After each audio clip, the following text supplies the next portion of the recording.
Hola, muy buenas tardes. Bienvenidos al seminario de hoy, Adaptación al Cambio Climático en Colombia.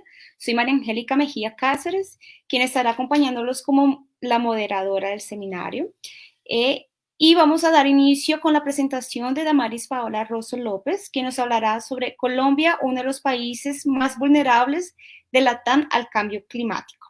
Damaris es politóloga, magíster en Construcción de Paz de la Facultad de Ciencias Sociales y magíster en Derecho Internacional de la Facultad de Derecho de la Universidad de los Andes, en Colombia, directora de la Fundación Grodenberg, el Programa de Investigación de Política Exterior Colombiana PIPEC y Observatorio Regional ODS de la Universidad de los Andes. Entonces, damos inicio con Damaris con su presentación. Súper, ¿me confirmas? Igual si ves la pantalla, ¿sí? ¿Aquí la estás viendo? No, todavía no. Todavía no. Acá. Ahora sí. Ah, listo. Dale.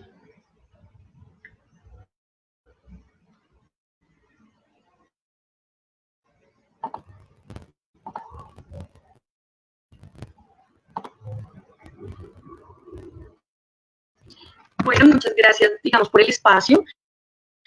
Como siempre, muy atenta de las cosas que pasan en la Fundación Grothendieck, que están, pues, orientadas en la comprensión de los asuntos medioambientales en Colombia y América Latina. Particularmente el día de hoy queremos un poco indagar y poner un poco en la agenda de discusión en la sociedad civil aspectos relevantes y de un tema súper relevante que es el cambio climático y particularmente pues cómo está América Latina y Colombia en este proceso de adaptación al cambio climático. Por ende, en esta primera parte que tengo el día de hoy, voy a hablar un poco sobre, digamos, cómo se encuentra ubicado Colombia en términos de enfrentar los impactos del cambio climático, ¿no? Y pues en qué nivel de vulnerabilidad, digamos, estamos. En este sentido, entonces, un poco quisiera eh, abordar estas temáticas que ven aquí y antes de ello quisiera recordar algo fundamental y es que de acuerdo con la Convención Marco de las Naciones Unidas sobre el Cambio Climático, este es entendido como un cambio de clima que está atribuido directa o indirectamente a la actividad humana que altera la composición de la atmósfera mundial y que se suma a la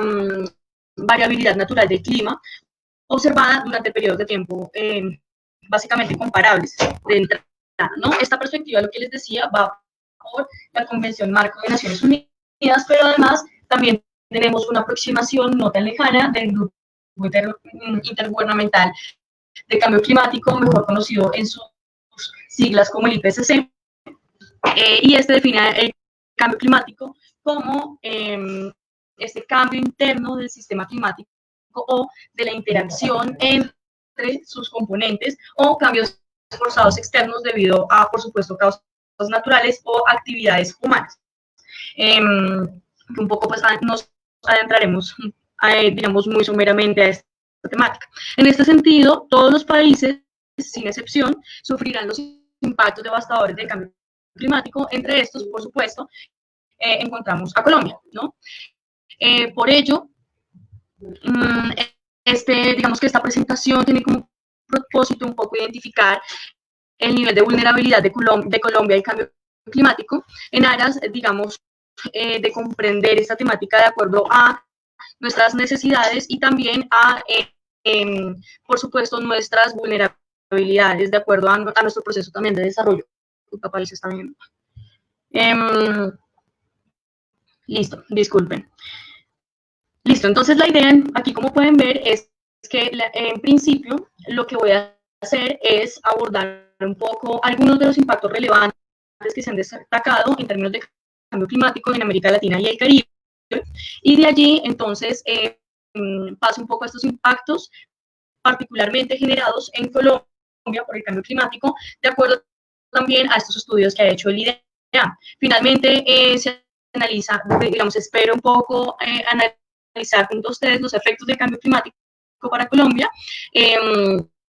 digamos, teniendo en cuenta esta tendencia, ¿no? Lo que podría suceder si continuamos un poco por el camino en el que estamos, si bien se han generado algunas iniciativas y demás, pues aún sabemos que nos faltan varias cosas por asumir y eso es lo que un poco ahondaremos en la próxima presentación con Andrés. Pero bueno, entonces para iniciar, quisiera un poco explorar esta idea de una mirada del impacto climático, del impacto del cambio climático en América Latina y el Caribe. Y aquí básicamente entonces encontramos, o se puede decir que el cambio climático se manifiesta principalmente en el aumento de la temperatura media mundial, la modificación de los patrones de precipitaciones, el alza continua del nivel del mar, la reducción de la criosfera y, por supuesto, la acentuación de patrones de fenómenos climáticos extremos, ¿no? Hace mucho frío, hace mucho calor en un lugar o en un territorio determinado. Al respecto, entonces, se sabe que América Latina y el Caribe solo representan el 8.3 de las emisiones mundiales de gases de efecto invernadero. Sin embargo, es una de las regiones, digamos, más vulnerables al impacto del cambio climático por sus características climáticas, por sus características geográficas, las socioeconómicas y las demográficas. Teniendo en cuenta, digamos, el informe que sacó la CEPAL este año, el estimado es que hacia 2050 el costo económico del cambio climático en la región representará entre el 1.5% y el 5% del Producto Interno Bruto de la región, ¿no? Y además, teniendo en cuenta, digamos, esto, se habla un poco de unos impactos que básicamente son las pérdidas amplias de, digamos, pérdidas agrícolas y al mismo tiempo la degeneración hidroeléctrica, así como también, pues, el aumento de vectores transmisores de enfermedades y los fenómenos extremos entre los, digamos, uno de los factores o algunos de los factores destructivos que encontramos con digamos, estos impactos del cambio climático en la región. De igual forma, estos impactos, digamos, que tienen América Latina y el Caribe, se reconoce o se ha reconocido a partir de los estudios del IPCC, la CEPAL y demás, que no son o no impactan, digamos, de manera lineal ni heterogénea. Entonces se tiene aquí en cuenta que cada territorio, digamos, cada país en América Latina recibe el impacto del cambio climático o los impactos del cambio climático de forma diferenciada, de acuerdo también a las características de este territorio, y al mismo tiempo dentro de los países, en sus regiones también hay un impacto diferenciado que pues está relacionado un poco también a las dinámicas ambientales, climáticas, geográficas de estos territorios, ¿no? Entonces esto es clave tenerlo en cuenta a la hora de pensar el cambio climático y de pensar también estas alternativas o estas maneras de enfrentar este fenómeno en términos de adaptación y mitigación. Básicamente tenemos también que en el informe de la CEPAL se resalta que el impacto en la agricultura es uno de los más importantes que, digamos, debemos asumir como latinoamericanos, ya que puede haber una disminución de la producción y la calidad de los alimentos y los ingresos, así como un alza de los precios en la región dada estas condiciones, ¿no? Y eso es clave porque aquí se está hablando un poco de seguridad alimentaria para la región, que además se caracteriza por su profunda desigualdad. Bueno, ya con esto, digamos que también quisiera mencionar o que tuviésemos en mente que hay otros factores que se debe tener en cuenta en términos de impactos negativos del cambio climático y está un poco en este del agua, que dentro del estudio de la CEPAL se afirma que pues habrá menor disponibilidad de agua en regiones semiáridas y dependientes del derretimiento, por supuesto, de nuestros glaciares que en este momento están en estado crítico. Y además, pues al mismo tiempo, sabemos que con la falta o más bien, sí, como que además de tener proceso, digamos, en donde se disminuyen la cantidad de agua dado la desaparición posiblemente de los glaciares, también vamos a tener, por otro lado, unas inundaciones en áreas rurales y áreas urbanas relacionadas, digamos, también a los asuntos de la precipitación extremas que vamos a, o que ya estamos de alguna forma viviendo en América Latina. Asimismo, también hay unos impactos en términos de biodiversidad de los bosques, que es básicamente la desaparición de los bosques, el blanqueamiento de los corales y la pérdida de biodiversidad y de los servicios ecosistémicos, que sabemos básicamente que la humanidad pues está, digamos, es dependiente de estos servicios ecosistémicos y básicamente se está hablando aquí de la supervivencia un poco también. Además, pues también tenemos que resaltar estos asuntos de salud como un impacto importante para, digamos, tenerlo en cuenta en términos de adaptación y mitigación al cambio climático en América Latina, dado que, por supuesto, se habla de la propagación de enfermedades transmitidas por vectores a mayores altitudes y latitudes que, digamos que en su distribución original, pues ya empiezan a ser un poco más amplias, ¿no? Desde su distribución original, perdón.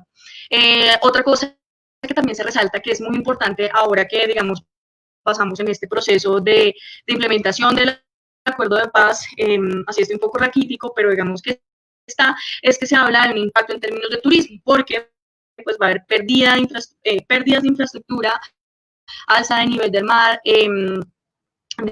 digamos que también la aparición de especies invasoras y fenómenos extremos en zonas costeras, lo que va, digamos, también a impactar negativamente en la posibilidad de que seamos visitados y seamos un centro turístico para extranjeros, ¿no? En América Latina. Y pues finalmente también tenemos como un punto destacado dentro del informe de la CEPAL que pues la pobreza va a ser uno de los aspectos más relevantes a enfrentar, y es que pues al haber disminución de los ingresos de la población vulnerable, principalmente por supuesto de los agrícolas, y pues va a haber un aumento también de desigualdad en los ingresos, ¿no? Y así entonces tenemos que América Latina y el Caribe se presenta o se entiende en la actualidad a nivel internacional y nacionalmente como una región altamente vulnerable al cambio climático y sus impactos en términos sociales, económicos y ambientales. Y eso es fundamental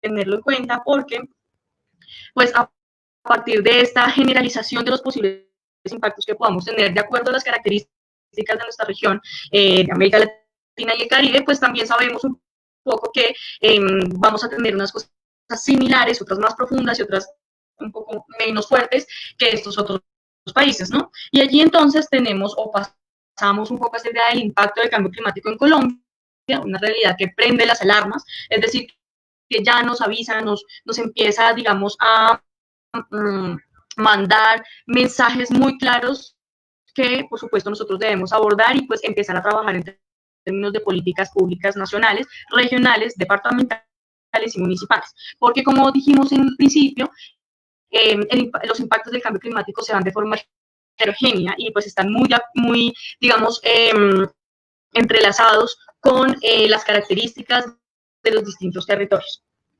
En este sentido, entonces, en Colombia ya se están, como sabemos, ya se están sintiendo los impactos del cambio climático a lo largo y ancho de nuestro territorio nacional. Aquí un poco apegándonos o viendo el informe que sacó el IDEAM, es clave entender que la temperatura media está aumentando a una tasa de cambio de 0.13 grados centígrados por década, de acuerdo un poco a los datos analizados del periodo entre 1971 y el 2000.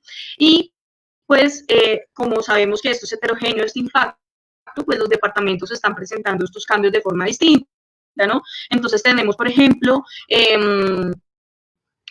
digamos, Córdoba, el Valle, Sucre, Antioquia, La Guajira, Bolívar y Chocó, con alrededor de 0.14 grados centígrados por década, digamos, en términos de calentamiento. Santander y norte de Santander con un 0.16 grados centígrados, digamos, en estos cambios, en este estudio que hicieron por décadas, y Cauca, San Andrés y Tolima con un 0.10 18 de grados centígrados,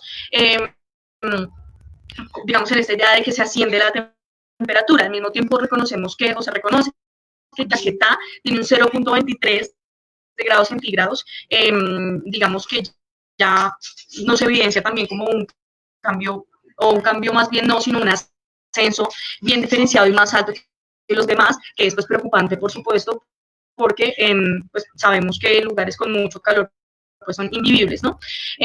Y pues también tenemos, digamos, esta necesidad un poco de, si bien ya sabemos que no se puede retroceder los impactos del cambio climático, sí, por estas proyecciones, saber, digamos, qué medidas se pueden tomar para evitar de pronto muertes o evitar de pronto conflictos que tengan que o estén relacionados con estos resultados que nos está arrojando o nos ha arrojado el ideal.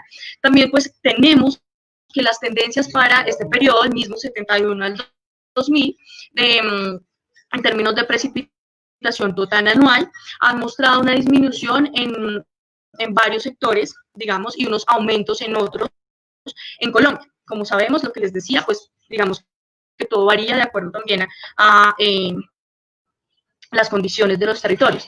En particular, las disminuciones más significativas en la lluvia total anual, digamos que se registró en Putumayo, en el Atlántico, en Arauca, en Guaviare, en Boyacá, en Nariño y en Cundinamarca. Y por el otro lado tenemos que las tasas de aumento sí, se registraron a nivel regional en áreas como Quindío, Cesar, San Andrés, Antioquia, Guainía, Caldas y Chocó, ¿no? Entonces aquí, como vemos, ya hay unas diferencias que se están sintiendo, hay unas transformaciones en términos de climas en el país, que son estas alertas que se deben tener en cuenta y que de alguna forma se están teniendo en cuenta en el país para los procesos de toma de decisión y de elaboración de políticas públicas. Además, pues bueno, quisiera un poco adentrarme también en esta idea de los efectos del cambio climático y lo que esto, pues además, se están tratando de hablar en términos de tendencias, ¿no? Entonces, aquí hablamos un poco de ya qué se está generando, acabamos un poco de pensar esta situación y algo importante que el IDEAM ha hecho es hacer unas proyecciones sobre qué puede pasar con la continuidad de esta tendencia de los cambios en términos climáticos en Colombia, ¿no? Entonces, teniendo en cuenta esto, se habla de 6 aspectos principalmente, digamos, que son notorios o van a ser notorios en Colombia. Pues ya estamos viendo algunas cosas, pero...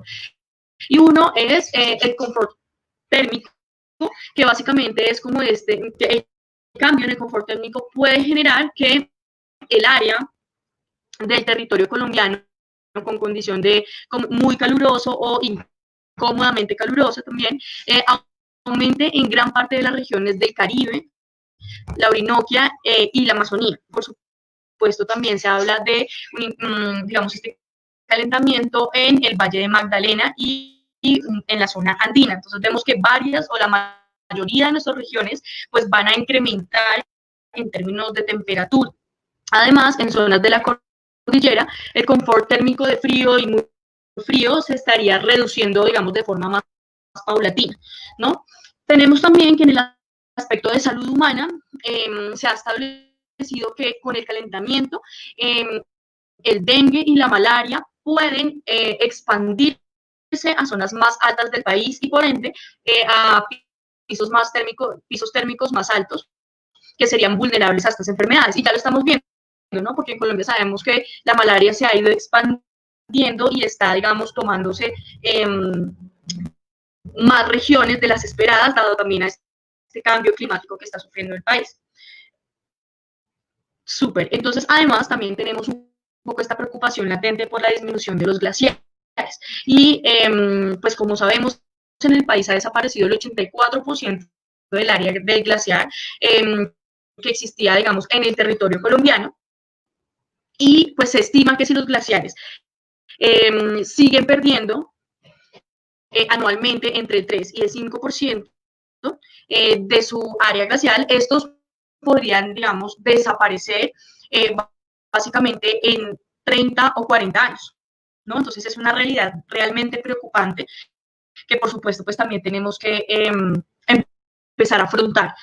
Al mismo tiempo, entonces, se destaca en este informe del IDAM que, pues, otra preocupación también para Colombia es el ascenso del nivel del mar, ¿no? Entonces, aquí se estima que si se continúan las tendencias o la tendencia, el aumento del nivel del mar en Colombia sobre el mar Caribe podría estar alrededor de entre 9 y 12 centímetros para el 2040 y entre 16 y 22 centímetros para el 2070, ¿no? Que son como algunas cifras un poco alarmantes. Además, también entre 23 y 32 centímetros al 2100. Entonces, aquí tenemos una proyección de varios años que nos permiten ver cómo vamos y cómo vamos digamos, según la tendencia, a estar hasta el 2100, ¿no? Entonces, pues bueno, la idea es un poco tenerla en cuenta. Además, también se hizo esta estimación sobre todo para la costa pacífica, en donde nos mencionan que, digamos, este aumento se situará alrededor de 8 centímetros para el 2040, 15 centímetros para el 2070 y 22 centímetros para el 2100, ¿no? Entonces también tenemos, digamos, un ascenso a nivel del mar que es preocupante, que por supuesto puede aumentar las migraciones climáticas en el país y que además puede profundizar en Colombia el problema de los desplazamientos, ¿no? Entonces, aquí ya se estaría hablando de otro tipo de desplazamiento, digamos, alineado un poco con los impactos del cambio climático, que el país tiene que empezar a trabajar y a generar, digamos, un plan de acción, porque es algo que va a suceder, ¿no? A pesar de que intentemos hacer varias cosas, pues ya la realidad es que igual el cambio climático ya, digamos, no se puede retroceder. Por supuesto, se puede hacer un proceso de mitigación y adaptación, pero pues sabemos que tenemos que afrontar estas realidades de igual forma en Colombia.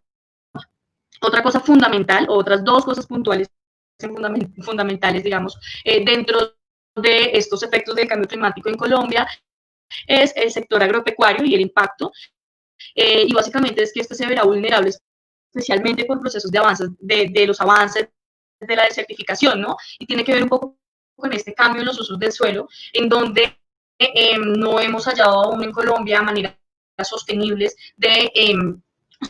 sostenibles y más de acuerdo con estudios de suelo también, que nos permitan trabajar un poco más en equilibrio con nuestro suelo, básicamente, y por ende entonces estamos profundizando la desertificación, la falta de nutrientes en nuestros suelos, y pues eso, por supuesto, como decíamos arriba, dentro de los impactos de América Latina, pues puede generar poco abastecimiento, inseguridad alimentaria y otra serie de problemáticas que se alinean, por supuesto, con lo social y lo económico, ¿no? Y pues aquí ya vemos una degradación ambiental casi total en la medida en que hay desertificación y ahí esta nos impide un poco trabajar en el tema.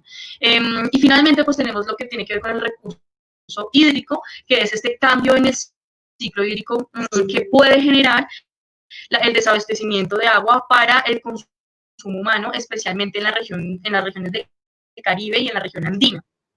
Lo que, digamos que también de alguna forma desmejoraría el saneamiento básico con implicaciones en la salud humana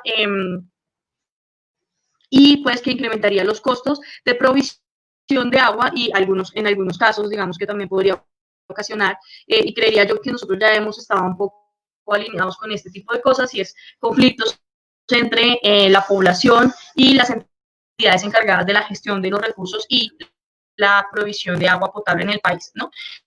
Entonces, pues esto es algo más bien que se profundizaría y que además de pronto pues, podría desbordar las capacidades estatales, teniendo pues la gente ya encima exigiendo sus mínimos, ¿no? Vitales para sobrevivir. En este sentido, y a modo ya también de conclusión, es claro que los cambios ambientales requieren la estrategia, digamos, requieren de estrategias y mecanismos colectivos para afrontar las amenazas y los riesgos del cambio climático. En Colombia, los impactos de este fenómeno ambiental son cada vez más visibles, ¿no? Ya vimos el huracán y estamos viendo también la sequía en Casanare, la Orinoquia, entonces pues son más visibles y además pues también al mismo tiempo es necesario o es vital ya generar estrategias tanto globales, nacionales y locales para reducir, sí, para lograr, digamos, esta reducción necesaria de la vulnerabilidad y el riesgo como vía hacia la adaptación. Como es sabido, Colombia es uno de los países que menos contribuye al cambio climático en el mundo. Es, digamos, dentro de, sí, en general, ya que, pues, digamos que no emitimos grandes cantidades de gases de efecto invernadero. No obstante, y pues sabemos un poco la problemática actual, en nuestro país, pues la condición es crítica en términos de pérdida de bosque, particularmente pues en el Amazonas. Entonces, esta situación profundiza el estado también crítico del país y pues también plantea la necesidad de generar estrategias porque de lo contrario nuestras realidades, digamos, nuestras realidades serán un poco afrontar inundaciones y sequías que pueden ser aún más frecuentes de las pronosticadas, dado que, pues por supuesto, estamos acabando con unos ecosistemas y biomas centrales digamos, todo lo que tiene que ver con el andamiaje ecosistémico del país, ¿no? Entonces, pues es necesario un poco pensar este contexto a la luz también de eso que se ha logrado hacer en el país, ¿no? Eso que nos ha permitido también, digamos, saber todo esto, hacer unos indicadores y tratar de pensar, pues bueno, ¿qué vamos a hacer teniendo en cuenta pues estas posibles realidades, dado los impactos del cambio climático tanto en América Latina como en Colombia? Así entonces, la idea un poco ahora es transitar a cómo, o más bien, sí, cómo Colombia está adaptándose al cambio climático, qué está teniendo en cuenta y por qué lo está teniendo en cuenta, ya que se dieron cuenta que estamos tremendamente ligados en términos de avances del derecho ambiental internacional y lo que se hace un poco en América Latina y Colombia respecto a esta problemática, ¿no? Entonces, bueno, creo que hasta aquí iría mi presentación por ahora. Ya te doy. Muchas gracias. Gracias, Mariana, por tu presentación. Y ahora vamos a dar paso a Andrés Gustavo Díaz Pinzón para la presentación Adaptación o Mitigación, hacia dónde debemos ir, cómo vamos en los procesos de adaptación en Colombia. Andrés Gustavo es ingeniero químico con magíster en Seguridad, Calidad y Ambiente de la Universidad Viña del Mar, candidato máster en Planeación Urbana y Regional de la Pontificia Universidad Javeriana, director de Investigación y Capacitación, Fundación para la Promoción y el Desarrollo Humano Ambiental Comunidades, miembro del Consejo Ejecutivo Mesa Sectorial Ambiental SENA, experto en agua y saneamiento en el marco del contrato de identificación de medidas de adaptación y construcción tipológica de medidas de adaptación en 10 departamentos, ejecutado para el Fondo de Acción Ambiental en Recursos de la Agencia Francesa de Desarrollo. Entonces, bienvenido, Andrés.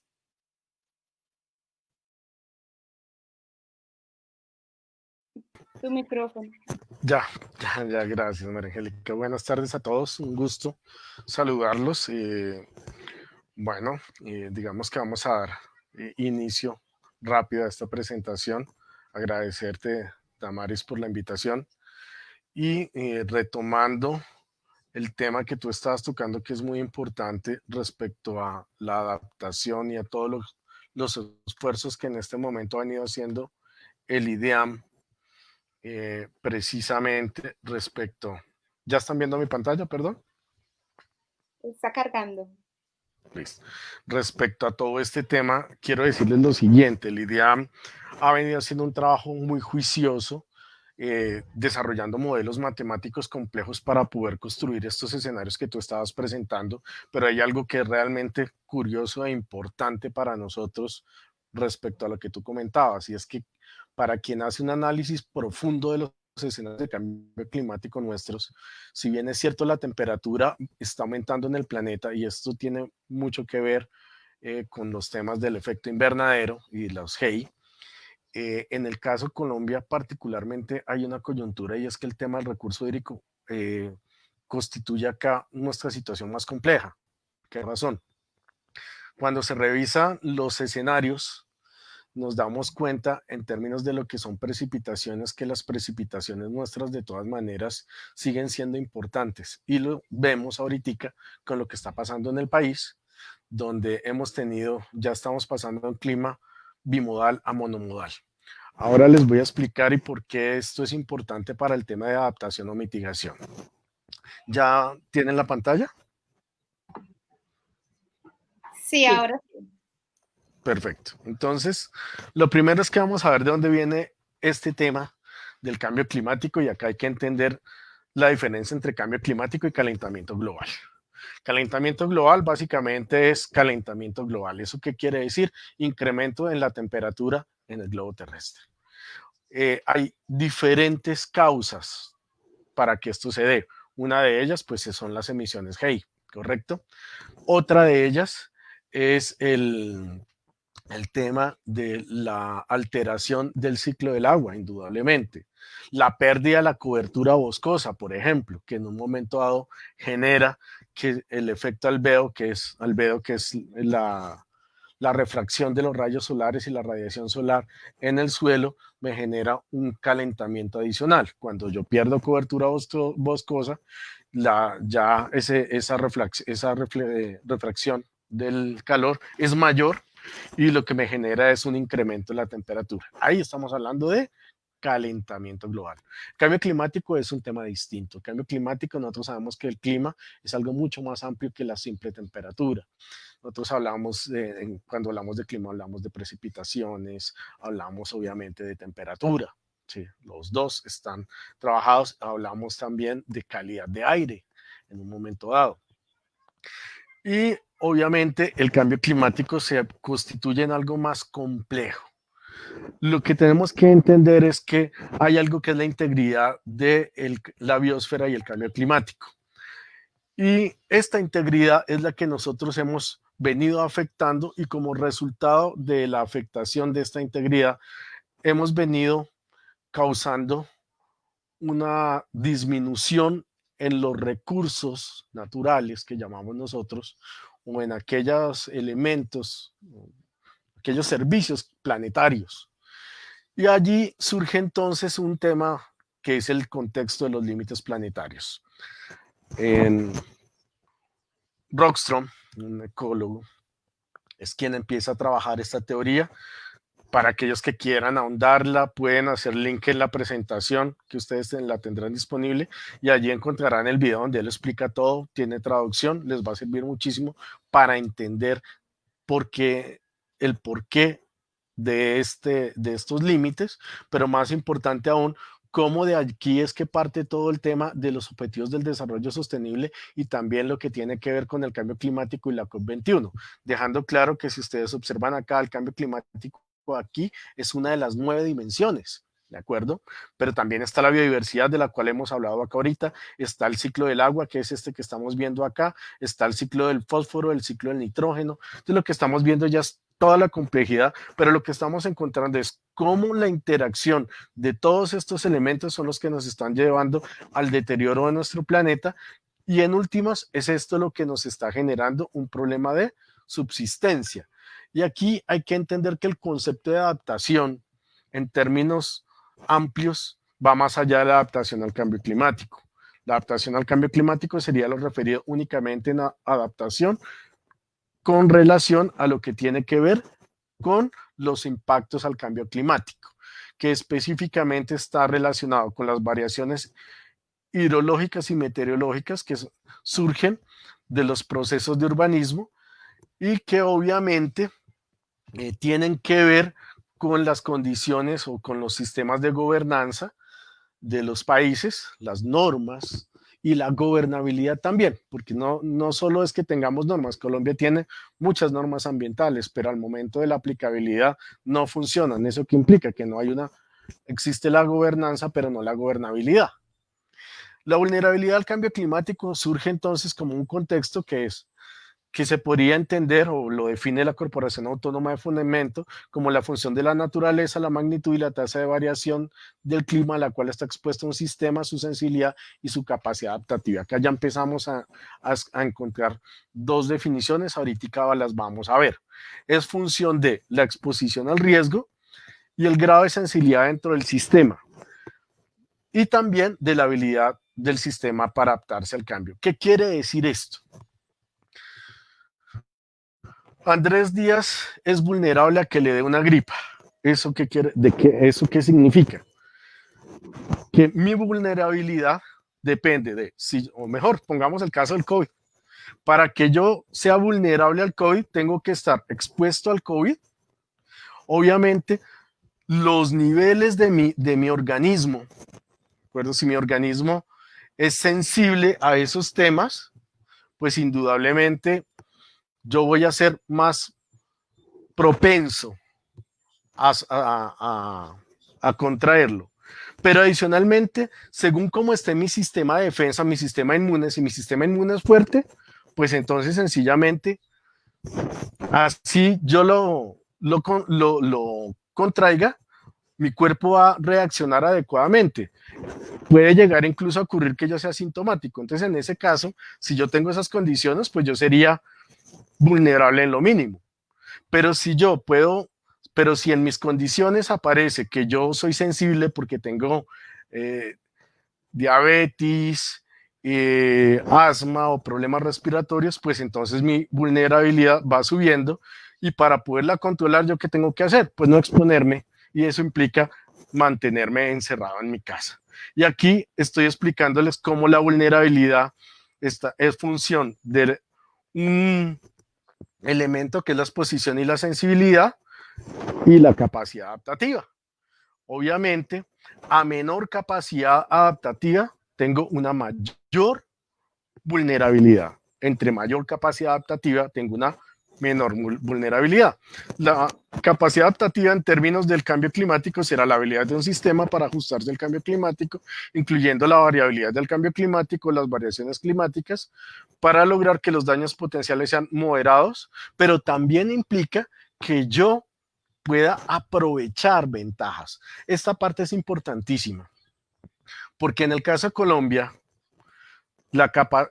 hay ciertas condiciones que aparentemente son una desventaja, como esa cantidad de lluvias que yo las puedo aprovechar con base en mi territorio, por ejemplo, utilizando el relieve que tengo para generar reservorios para cosecha de aguas lluvias. Ese es un ejemplo cómo yo mejoro mi capacidad adaptativa aprovechando una oportunidad de territorio. O hacer frente a las consecuencias, conjunto de capacidad, recursos e instituciones de un país o región para aplicar medidas efectivas de adaptación. Perdón, un minuto que no caí en cuenta conectar esto en un instante.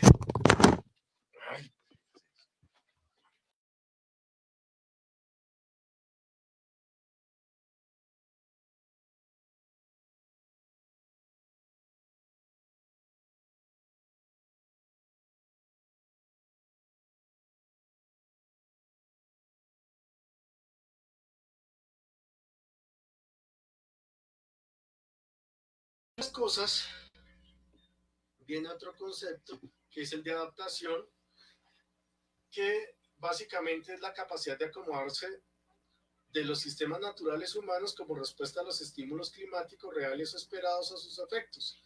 Esa capacidad mitiga el daño ocasionado por las amenazas climáticas y en un momento dado permite aprovechar las oportunidades beneficiosas. Aquí aparece entonces un primer concepto que es gestión del cambio climático.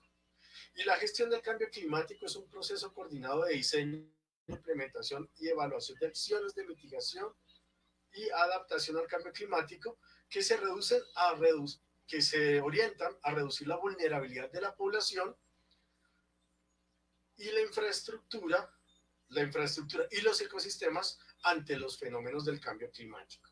Eso implica también el aprovechamiento de las oportunidades que genera el cambio climático. Por ejemplo, una oportunidad que me genera el cambio climático son los senos. Los senos son los fenómenos extremos en términos de lluvias. Los fenómenos extremos son o sequía o exceso de lluvia. Sequía, niño, abundancia, niña. Cuando yo tengo abundancia, entonces tengo la oportunidad de capturar agua, de cosechar agua. Ese es de eso se trata el aprovechamiento del cambio climático. Utilizo esa agua en exceso, la almaceno para atender las situaciones de sequía más adelante, haciendo un ejercicio de regulación hídrica. En el marco de esos procesos, de esa gestión, pues el punto de partida es hacer un diagnóstico para entender cómo debo yo enfrentar esa situación del cambio climático. Esta tabla que estamos viendo viene de los lineamientos del Plan de Adaptación al Cambio Climático del país, de un análisis inicial donde estaban indicando cuáles eran las problemáticas por cada una de las regiones, básicamente en estos 3 sectores. ¿Sí? Y esto me va a dar una idea a mí de qué hacer. Entonces ya empiezo yo a ver, bueno, si este es mi diagnóstico, ¿qué voy a hacer si tengo crecientes lentas más frecuentes o mayor, pero hay un déficit de agua y degradación de suelos? ¿Cuáles son las medidas que tengo que trabajar? Debo trabajar medidas en términos de mejorar la capacidad adaptativa frente al tema del déficit de agua. Porque ¿voy a estar expuesto al déficit de agua? Sí, claro, voy a estarlo. Entonces, aquí abajo ustedes encuentran ya indicaciones de qué hacer. Y esto nos va ilustrando cómo funciona la gestión del riesgo climático en términos de la adaptación. Obviamente Colombia tiene un plan de adaptación al cambio climático. Este plan surge en el año 2012. Aquí hay unas definiciones, pero primero vamos a ver un poco las definiciones desde el IPCC. El IPCC, que es el panel intergubernamental de cambio climático, es el que genera el lineamiento internacional. Nosotros generamos acá nuestro lineamiento nacional. Hay una política internacional. Andrés, ¿me escuchas? Nacional en términos de cambio climático. Este panel intergubernamental es el que nos da esos lineamientos, pero estos lineamientos tienden a ser lineamientos técnicos, porque los lineamientos políticos los generan los gobiernos, y el panel intergubernamental es de expertos en cambio climático, es de científicos. Vamos a ver que acá la mitigación, ellos básicamente... Andrés, discúlpame, te molesto en tu presentación.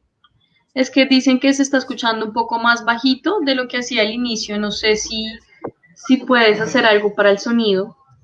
Verdadero en términos de mitigación. Normalmente nosotros entendemos por mitigar, corregir, y hay otra gestión del riesgo que es la de la emergencia y el desastre de amenaza natural, donde cuando yo hablo de gestión de mitigación, hablo de corregir y hablo es de taludes y de en un momento dado generar protecciones para evitar el derrumbe, por ejemplo, o en el caso de las inundaciones, mitigar implica es generar infraestructuras para efectos de evitar la inundación, de proteger la inundación, diques, por ejemplo. Aquí la mitigación está orientada hacia lo que es la reducción de las emisiones de gases de efecto invernadero. Es decir, la mitigación está orientada específicamente hacia una parte del cambio climático que es el calentamiento global. Y en este caso, pues nosotros estamos hablando de estrategias que están orientadas hacia evitar que se generen los gases de efecto invernadero. Estas estrategias van desde los ejercicios de producción sostenible, que involucran el reemplazo de materias primas y tecnologías limpias, ¿sí? Lo que tiene que ver en un momento dado con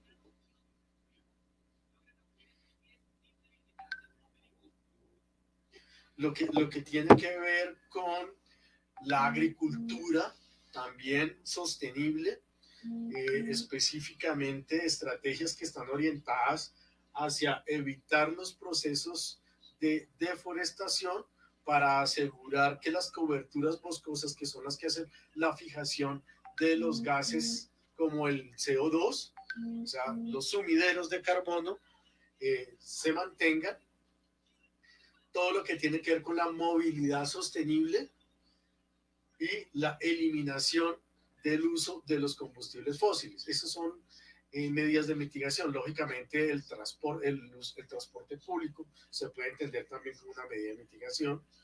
Eso ya es el uso del transporte público, perdón, ya no es una medida de mitigación, sino es una medida de adaptación.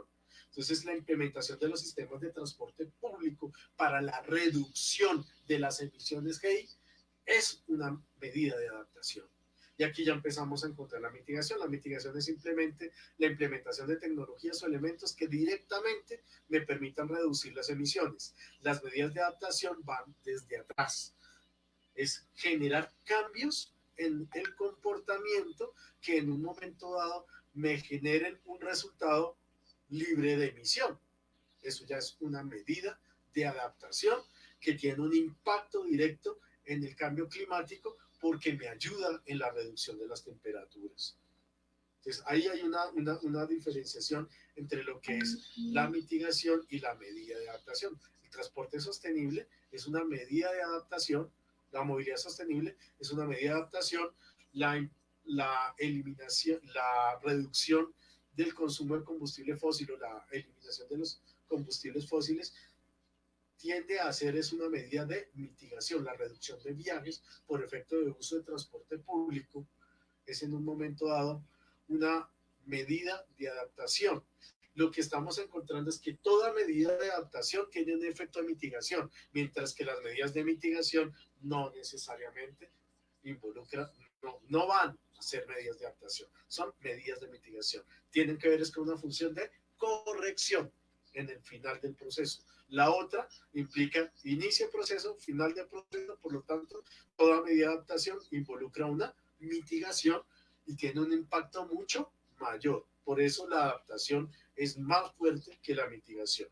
El riesgo asociado al cambio climático, esto tiene que ver con la definición del artículo 3 de la ley 1931-2018, son las potenciales consecuencias en que algo de valor que está en peligro de desenlace incierto, reconociendo la diversidad de los valores, los riesgos resultan de la interacción, la vulnerabilidad, la exposición y la amenaza.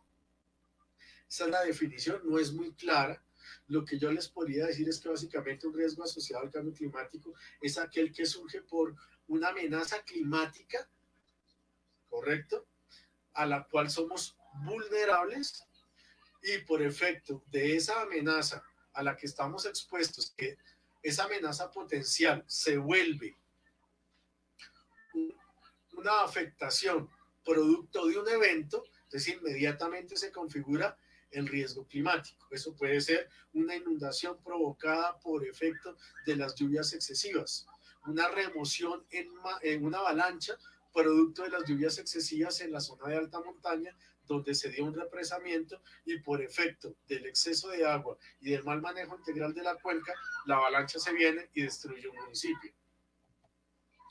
La gestión del cambio climático es el proceso coordinado de diseño, implementación y evaluación de acciones de mitigación de GEI y adaptación. Dense cuenta que es un proceso combinado orientadas a reducir la vulnerabilidad de la población, la infraestructura y los ecosistemas a los efectos del cambio climático. ¿Qué quiere decir esto?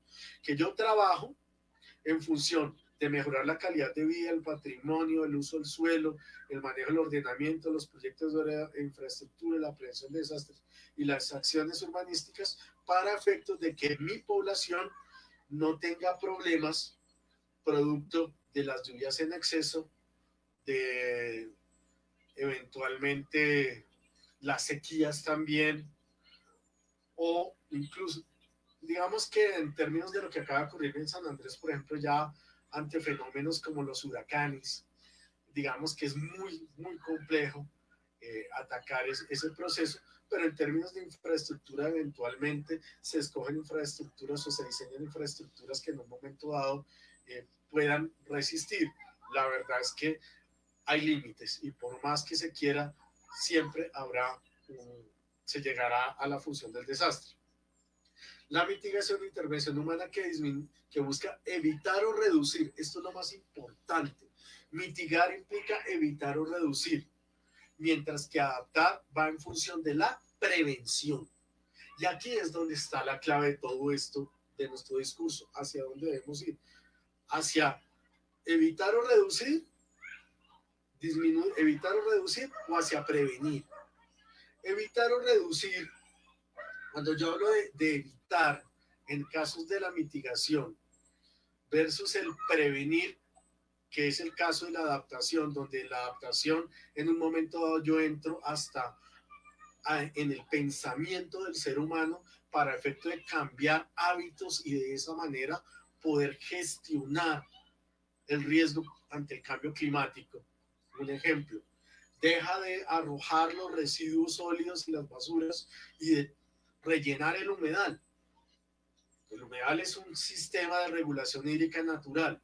Si yo no entiendo que debo dejar arrojar la basura allí, lo que voy a generar es que el día de mañana, por efecto de la basura que yo arrojé, los predios alrededor se van a inundar y puede ocurrir hasta catástrofes humanas. El riesgo asociado al cambio climático es el potencial de consecuencias. Cuando yo hablo de potencial es que ocurra una situación. La posibilidad de que ocurra una situación que afecte de una manera negativa, generando un desenlace incierto, de tal manera que el riesgo mientras sea un potencial. Cuando ya ese potencial se convierte en una realidad, o sea, en un evento, ya no es un riesgo, ya es una emergencia y un desastre. Por eso la gestión del riesgo es la parte preliminar a la atención de la emergencia y el desastre, que es la fase siguiente. ¿Qué debemos ser nosotros? ¿Expertos en gestión de riesgo o en manejo de desastres? Entendido que de todas maneras el manejo del desastre hace parte de la gestión del riesgo, pero es el riesgo ya consolidado, es decir, lo indeseable. Resiliencia, capacidad de los sistemas económicos y ambientales de enfrentar un suceso, una tendencia. Aquí hay que entender unas cosas importantes. La resiliencia está relacionada con la capacidad adaptativa. A mayor capacidad adaptativa, mayor resiliencia. Se habla de territorios resilientes. ¿Cuáles son los territorios resilientes? Aquellos territorios que tienen la capacidad de adaptarse en una mayor o menor proporción a las situaciones. Pero ¿de qué depende esa capacidad adaptativa del territorio? Depende, entre otras cosas, de su oferta ambiental, o sea, de que existan unos ecosistemas que provean servicios ambientales en un momento dado, de que existan comunidades que sean conscientes, que realmente tengan claro lo que es el servicio que prestan estos ecosistemas y los protejan, y que en un momento dado los respeten. Ahí entonces aparecen dos tipos de adaptación, que son la adaptación basada en ecosistemas y la adaptación basada en comunidades. ¿En dónde se ve mucho la adaptación basada en comunidades? En los pueblos indígenas. Nuestros pueblos prehispánicos tienen una conciencia muy desarrollada frente a lo que es los recursos naturales, lo que es el agua, lo que es la tierra. Ellos la cuidan, ellos la trabajan de una manera respetuosa, y eso, ¿cómo les retribuye a ellos? Cuando yo hago una explotación adecuada del suelo, no le llamo explotación, un aprovechamiento sostenible, así se llama, del suelo, utilizando, por ejemplo, las prácticas ancestrales que ellos usan en conservación de suelos, por ejemplo, o en cultivos en zonas de ladera, utilizando los terraceos. Todo eso aumenta la capacidad adaptativa de un territorio, e indudablemente lo que implica es que sea mucho más resiliente. Y eso lo que va a implicar es que ante un fenómeno extremo, como por ejemplo una lluvia excesiva, el terraceo me va a facilitar a mí que no exista la avalancha, que en un momento dado haya una mejor regulación hídrica, porque me retrasa las corrientes. Y al retrasármela le baja la energía y evita la destrucción del ecosistema, pero además el arrastre de material, que ese arrastre de material es el que me genera la avalancha. Y ese es un ejemplo clarísimo de una medida de adaptación basada en comunidades. ¿Sí? Entonces,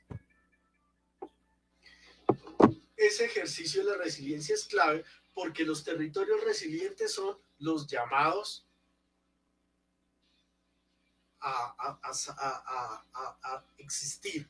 Hoy en día hablamos de ciudades resilientes adaptadas al cambio climático, ciudades de ribera resilientes conectadas ecológicamente entre sí. Los territorios resilientes hoy en día son hacia donde debemos ir. El concepto de vulnerabilidad que ya les había explicado, ¿sí? Tiene que ver con la susceptibilidad, la posibilidad. Antes hablamos de potencialidad, podemos hablar de potencialidad o susceptibilidad de que ocurra una situación. De una manera u otra, acá lo definen como la predisposición, ¿sí?, a sufrir pérdidas o daños de los seres humanos y sus medios de subsistencia, así como el deterioro de los ecosistemas, la biodiversidad, los servicios ecosistémicos, los recursos hídricos, los sistemas físicos, sociales, económicos y de apoyo que pueden ser afectados. Esto teniendo en cuenta que la vulnerabilidad del territorio, el territorio hoy en día se asume como algo complejo que implica un factor biótico, un factor abiótico, comunidades, recursos hídricos, etc. Para que nos hagamos a la idea y entendamos qué implica no estar preparados y no trabajar en la línea de la adaptación, sino de la mitigación, podemos ver que los impactos, un ejemplo que nos da el DNP, y por eso la urgencia de esto dice, que en el año 2011, 11.2 billones se requirieron para la atención del niño,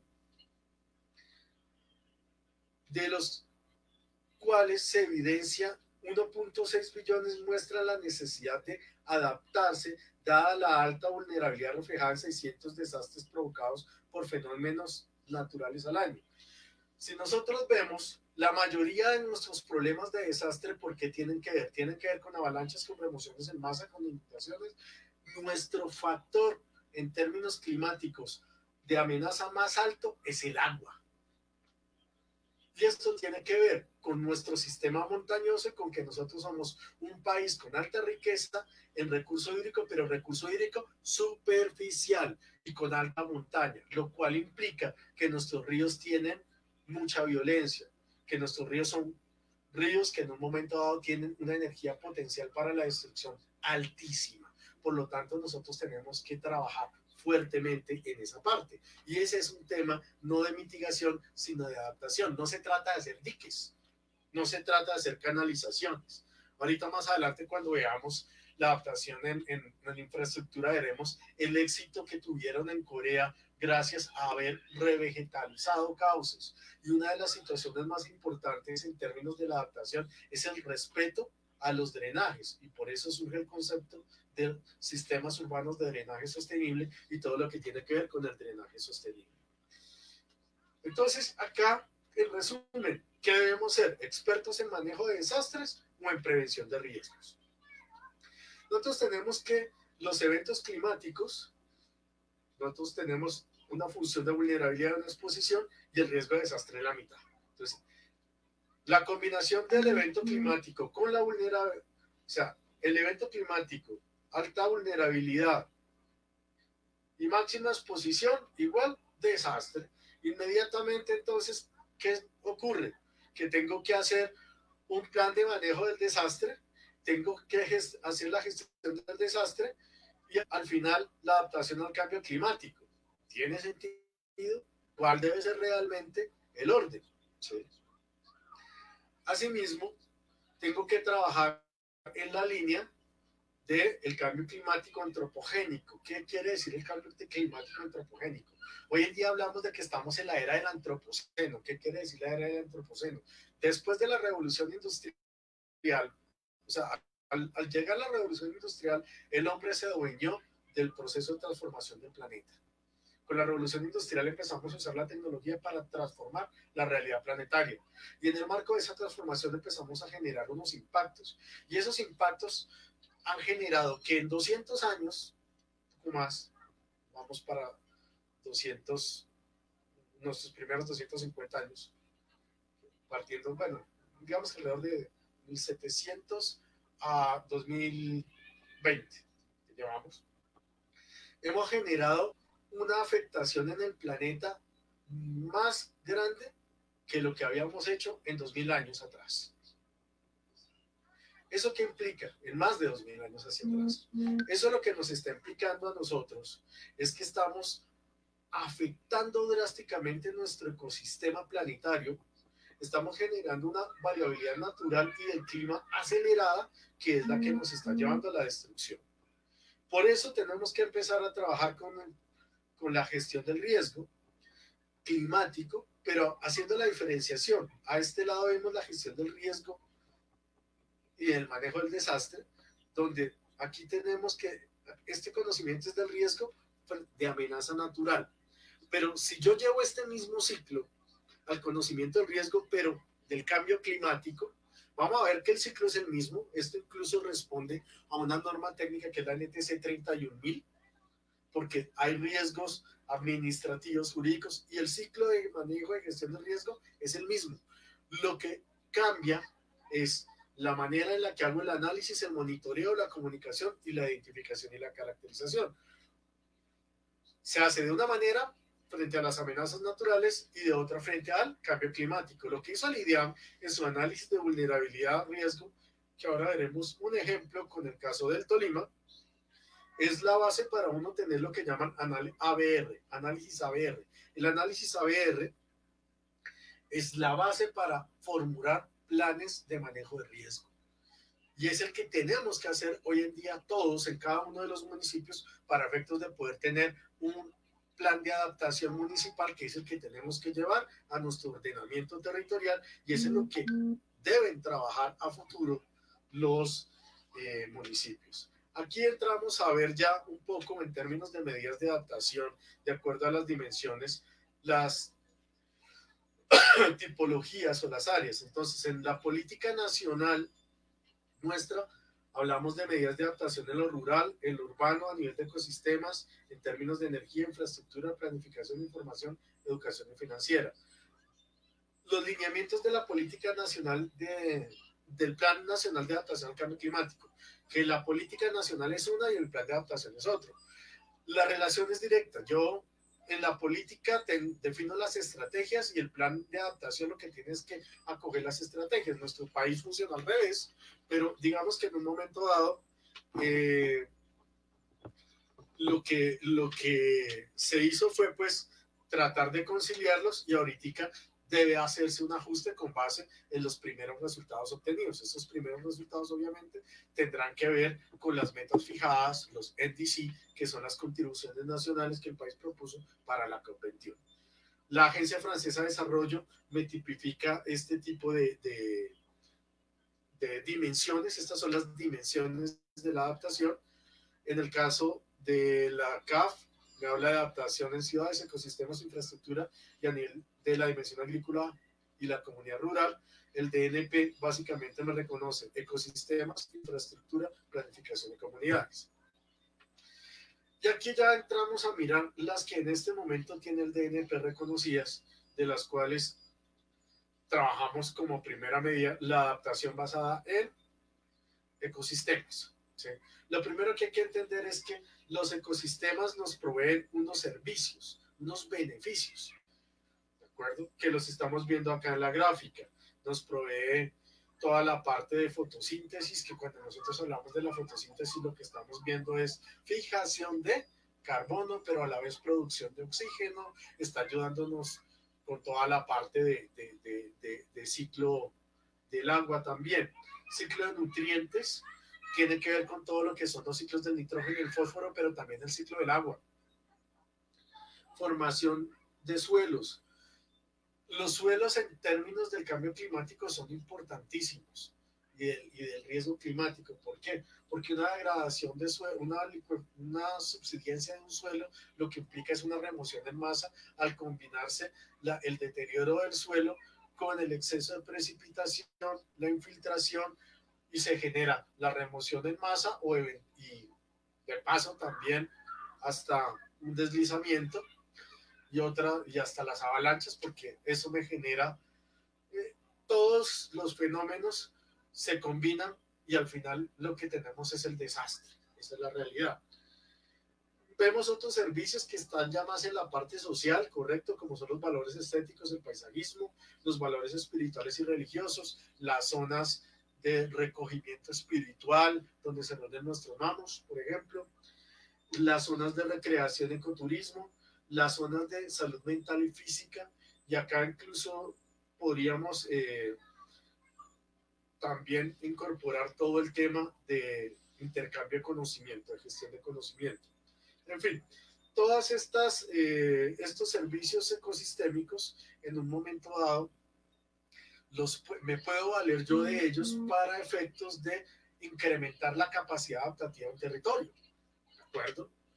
Y al utilizar estos servicios ecosistémicos para incrementar la capacidad adaptativa del territorio, pues indudablemente lo que voy a generar es, en un momento dado, una medida de adaptación efectiva contra los temas del riesgo climático, el cambio climático. Un ejemplo que estamos viendo acá es este artículo del bosque que salvó un barrio. Es el artículo que saca el ministerio respecto a cómo en el último desastre, un año después de que ocurrió lo de Mocoa, vuelve otra vez y ocurre el fenómeno recurrente, porque ya sabemos que la causa en últimos es un mal manejo integral de la cuenca aguas arriba, que todavía no ha sido subsanado. Y efectivamente, bueno, el sistema de alertas tempranas permitió sacar a la gente que no hubieran víctimas humanas, fatalidades humanas, pero una de las cosas que reconocieron ampliamente es que había un bosquecito atrás de un barrio y ese bosque protegió al barrio. Ellos hablan del bosque que salva al barrio, claro, esos son barreras vivas, así se les llama, y por eso es que uno lo que hace es proteger la ronda, pero inmediatamente en la zona de transición colocar estas barreras vivas. Eso va a ayudar a que el día de mañana, ante una inundación, no se vea afectado de manera inmediata a los asentamientos humanos. Lógicamente que ahí empezamos a encontrar los conflictos de uso, porque en esas zonas de manejo y protección y preservación no tiene por qué haber asentamientos humanos. Eventualmente una o dos viviendas aisladas de personas que se responsabilicen del cuidado de esas zonas, tal como ocurre con los guardabosques FLEG en un programa, o con los guardabosques del acueducto de Bogotá, que son lecciones aprendidas al respecto, pero no tiene por qué haber un asentamiento formal, porque eso lo que genera ya es un conflicto que va a hacer que esa capacidad adaptativa se pierda, porque se generan otros impactos negativos que desequilibran el nuevo sistema. Obviamente acá estamos viendo las funciones de regulación, de soporte, aprovisionamiento. Estas son las funciones de los ecosistemas que nosotros en un momento dado podemos aprovechar. Haciendo un proceso de estos como de barrera viva, yo puedo combinar bosque protector con bosque productor de una manera tal que en un momento dado pueda mantener el equilibrio. Voy a estar haciendo fijación de carbono, pongo a producir en un momento dado el terreno para reinvertir en el mismo, ¿de acuerdo? Obviamente no en la zona ronda, sino en la zona que corresponde a la de manejo integrado, que es una de las figuras que existen para este tipo de zonas. Y de esa manera yo tendría aquí, por ejemplo, un ejercicio de recuperación basada en ecosistemas. Soporte, formación del suelo, ciclo de nutrientes. Lógico, un suelo que tiene cobertura boscosa es un suelo que se mantiene vivo, que se mantiene funcionando adecuadamente con sus nutrientes, que tiene un proceso, una textura que incluso evita los procesos erosivos y que me está incluso protegiendo el cauce y evitando adicionalmente los procesos de socavación subterránea que también me ayudan en los procesos erosivos en las zonas de ribera, ¿de acuerdo? Entonces, ese es otro tema en términos de soporte. Y en la parte cultural me está generando un espacio que eventualmente puedo utilizarlo, bien sea para procesos de esparcimiento, para senderismo, recreación pasiva en estos casos. Aquí estamos viendo ya cómo un ejercicio de estos me está entregando una medida de adaptación que le pega a muchísimas cosas. Lamentablemente, más adelante podemos ver ejemplos mucho más detallados. El tiempo me tiene corriendo. Así que la adaptación basada en ecosistemas, esto viene del informe Planeta Vivo, acá estamos viendo cómo un ecosistema, la naturaleza alberga la biodiversidad nos presta servicios, la naturaleza es fuente de alimentos, abrigo y medicinas, para nadie es un secreto. ¿Cuántos de nosotros no preferimos tomar un agua aromática de las que nos preparan con limonaria nuestra madre y no estar consumiendo buscapina u otros medicamentos químicos? El agua en la naturaleza provee agua, aire, senos, aire limpio y suelos sanos, lógico. Si yo tengo, en vez de echarle concreto a un canal, lo vegetalizo, lo que voy a tener es un proceso de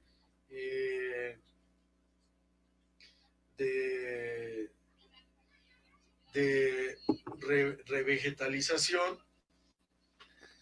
que nos va a ayudar en todos los sentidos.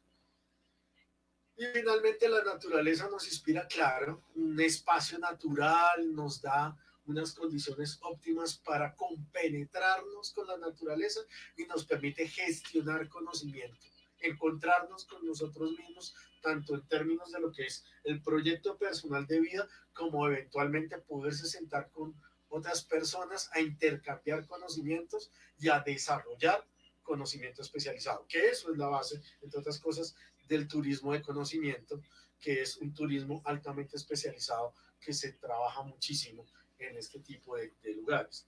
Así que la adaptación basada en ecosistemas se define como la utilización de la biodiversidad y los servicios de ecosistemas como parte de una estrategia más amplia de adaptación para ayudar a las personas a adaptarse a los efectos adversos del cambio climático. Integra el manejo sostenible, la conservación y la restauración de ecosistemas para proveer servicios ecosistémicos que permitan a las personas adaptarse a los impactos del cambio climático. Obviamente, ¿qué es lo que se busca? Mejorar la capacidad adaptativa para efectos de reducir los niveles de riesgo por efecto de una disminución de la vulnerabilidad.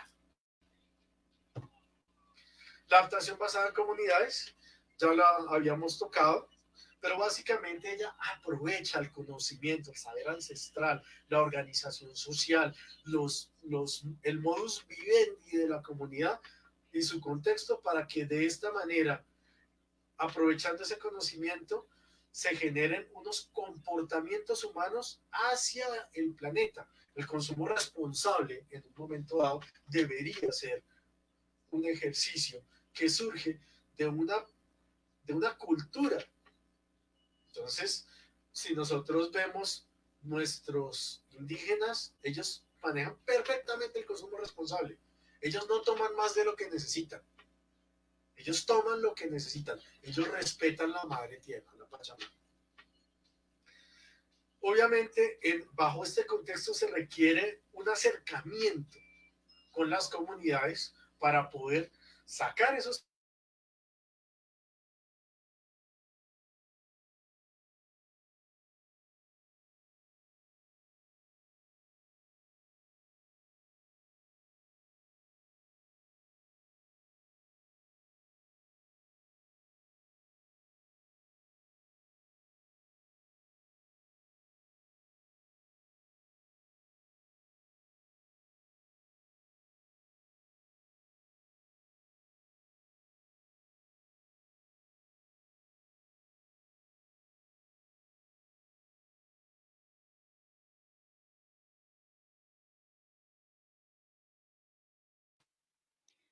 Muchas gracias, Andrés. Creo que cayó de internet, entonces pues vamos entonces a cerrar ya que estamos pasados de tiempo. Quiero leer uno de los comentarios que se ha realizado por Facebook de Juana Amargo Eco Gorky. No es superchería, es real, poeta urbano. Aquel poeta de Bogotá que no conoció en la infamia el olor de la tierra húmeda, ni el contacto revelador de los animales, ni ha visto al río llevándose la vida. Para compensar tantas ausencias, suelta un pájaro en cada poema, y nubes van y nubes vienen. y el mar en cada amanecer lleva marcas a su olvido, aquel poeta que calla cuando le escribo que la tragedia más actual del hombre es su guerra a la naturaleza. Se escriben unos largos poemas a una amada de papier maché. No eres contemporánea de las flores. Tus estrellas son de hojalata, tu mar de escenografía, ni trae ni inaugura recuerdos, poeta. A la naturaleza hay que ir a contemplarla, a defenderla. Poesía de loco que nos representa con su sensibilidad dolorosa, cátedra Raúl Gómez Jatín. Entonces, gracias Juana Margo por su poema. Y pues para cerrar, entonces, vamos a retomar algunos de los elementos que fueron comentados por Damaris y Andrés, ¿no? Entonces, cómo el cambio climático genera incerteza a todos nosotros a nivel de seguridad alimentar, ¿sí? Al amenazar, por ejemplo, la agricultura, el confort térmico, al estar más propensos a olas de calor, a olas de frío, a huracanes, a ciclones, a secas, a inundaciones, ¿sí? Y entra las recomendaciones de Andrés, ¿no? Entonces, palabras como adaptación, mitigación, resiliencia, son medidas que se pueden tener en cuenta y para eso es importante entonces la participación de políticas públicas, la voluntad política, ¿no? Y de muchas instituciones también a nivel privado y público en poder formular acciones en contra del cambio climático. El reconocimiento de nuestros ecosistemas y un reconocimiento desde una relación equilibrada con la cultura, ¿no? Como Ángel Maya en su libro Un cambio cultural hace un llamado a esa invitación, ¿no? A cómo el ecosistema se equilibra, ¿no? Siendo una de las estrategias planteadas por Andrés, ¿no? Es la adaptación basada en ecosistemas y la adaptación basada en comunidades. Entonces, hoy en día es muy importante reconocer los conocimientos indígenas, los conocimientos de las comunidades afro, de los campesinos que tienen un conocimiento empírico y que nos pueden enseñar muchas cosas más allá, ¿no? Entonces, hoy en día se habla del buen vivir, de epistemología del sur, que ayuda, digamos, un poco a tal vez a generar estrategias tanto de adaptación y de resiliencia en esta situación. Entonces, muchas gracias por acompañarnos. No sé si Damaris quiere hacer algún comentario antes de cerrar. Hola, Maris, ¿me escuchas? Ah, ya. Qué pena.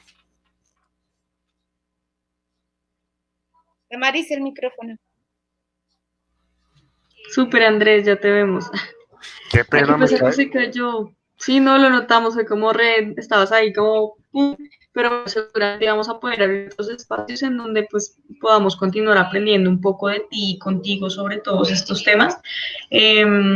Pues no, ya digamos que mi cierre sería un poco invitarlos a seguir profundizando en estas temáticas que son fundamentales, digamos, sobre todo para nosotros como profesionales, poder indagar desde la ciencia política, la ingeniería, biomédica y demás, el cambio climático y poder generar propuestas y apuestas en el país para poder establecer y crear buenos, o más mejor, utilizar de la mejor forma posible los mecanismos de adaptación y mitigación en Colombia, pues es fundamental, ¿no? Entonces, pues precisamente este espacio es para eso, no solamente para recibir información, sino que a partir de ella podamos incentivarnos y empezar a generar estrategias, iniciativas y demás que efectivamente estén, digamos, enfrentando esta problemática desde territorio, desde apuestas, análisis y demás, pues porque creo yo que todo desde diferentes instancias funciona y digamos que sirve para los propósitos de esta temática multidimensional que pues la humanidad tiene que enfrentar en el siglo XXI y básicamente es el reto que tenemos. Entonces, no, gracias a todos por su asistencia y eso sería todo. Desde, pues, por mi lado, no sé tú, Andrés, si quieres mandar un mensaje final.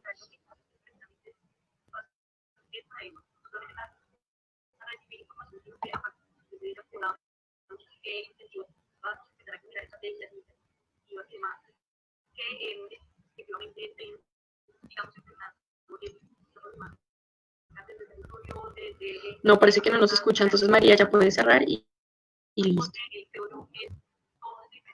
Bueno, muchas gracias a todos y están invitados a leer las publicaciones también realizadas por la Fundación y por los invitados que han venido participando a lo largo de los seminarios.